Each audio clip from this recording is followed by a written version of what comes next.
How you doing? Stephen Ming here with HomeTeam Inspection Services. Hope you're all doing well. I'm out here doing another video about what's in an inspection report. Today, we're continuing talking about HVAC systems, or we're going to talk about the air conditioning unit. So let's see what we're working with on this particular unit. So it looks like here we have a ream system. This is connected to the ream furnace that we showed you a couple weeks back. So we're going to look at the model number and the serial number so we can identify the age, and that's normally back here. This one here, it gives you actually the date. It was made in 2017, so it makes it easier. And while we're back here, we're going to look at the line set. We're going to look for any damage on the covering. Make sure we have a good cover all the way along the sides. Make sure that's well covered and insulated. We're also going to look underneath here if we can to make sure there's a good seal between the outside and inside to keep critters out. And in this case here, we have a condensate line coming out here. And just going to see where it goes, and it just drops right about there, which is fine because it's away from the foundation. So we're going to examine the unit more closely now, and we're going to look at the coils. We do see some debris in there. We can actually see in the front here, we have some dirt splashing on there. So quite naturally, there's going to be dirt in there. So this is going to be written up that they need to clean that. We're also going to look inside. And we can see inside the unit here, if it focuses. There we go.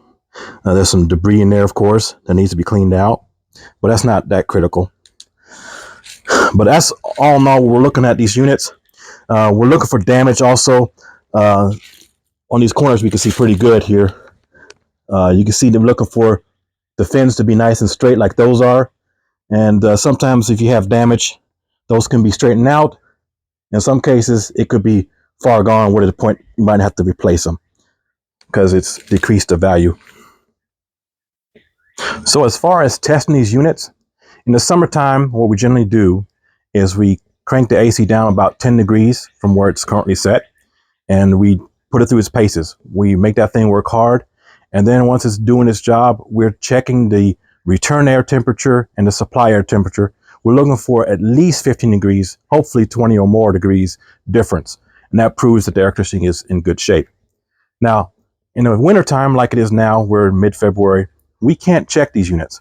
And that's because inside in the compressor, you have a heavy oil, and it's not very viscous when the temperatures are like 60 or below. So if you run your air conditioning in the wintertime, or when the temperatures are below 60 degrees, you can actually risk damaging your HVAC system because the oil is needed to lubricate all the moving parts in that compressor. And if it's congealed and hard, it's metal on metal, and you're going to just tear stuff up. So these are just some of the things we look at when we do an inspection for an air conditioning unit. Of course, there's always more we can look at, but with the limited time and scope, these are just some of the things we look at. If you have a question, please reach out to us. And of course, if you have an inspection need, give us a call. Stephen Ming at HomeTeam Inspection Services. We're fast, trusted, and accurate. That's the HomeTeam promise. Give us a call at 678-293-8474. Thanks.